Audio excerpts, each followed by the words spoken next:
मुंबई महानगरपालिका निवडणूक काँग्रेस आणि वंचित एकत्र लढणार आहे। दुपारी 12 वाजता मुंबईमध्ये पत्रकार परिषदेमध्ये काँग्रेसचे प्रदेशाध्यक्ष हर्षवर्धन सपकाळ आणि वंचितचे प्रदेशाध्यक्ष धैर्यवर्धन पुणकर यांच्या उपस्थितीमध्ये आघाडीची घोषणा करण्यात येणार असल्याचं बोललं जात आहे। थोड्याच वेळात ही बैठक होणार आहे, पत्रकार परिषद होणार आहे। केवळ मुंबईमध्ये नाही तर राज्यभरात काँग्रेस आणि वंचित एकत्र लढणार आहे। मुंबईत वंचित 62 जागा लढवणार असल्याची देखील माहिती मिळते। तर आपण पाहतोय मुंबई महानगरपालिका निवडणूक काँग्रेस आणि वंचित एकत्र लढणार आहे। त्यासाठी काही क्षणात मुंबईत पत्रकार परिषदेमध्ये काँग्रेसचे प्रदेशाध्यक्ष हर्षवर्धन सपकाळ आणि वंचितचे प्रदेशाध्यक्ष धैर्यवर्धन पुणकर एकत्र पाहायला मिळणार।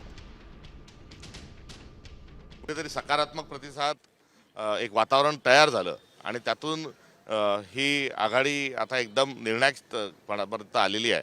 याचा निश्चित स्वरूपामध्ये आनंद आणि समाधान आहे। परमपूज्य डॉक्टर बाबासाहेब आंबेडकरांचे आडनाव सकपाळ होतं आणि आज योगायोगाने मी देखील सपकाळ आहे। त्यामुळे आम्ही दोन सपकाळ हे एकत्र येत असल्याच्या अनुषंगानं देखील संविधानवादी जे खुश झाल्याशिवाय राहणार नाही।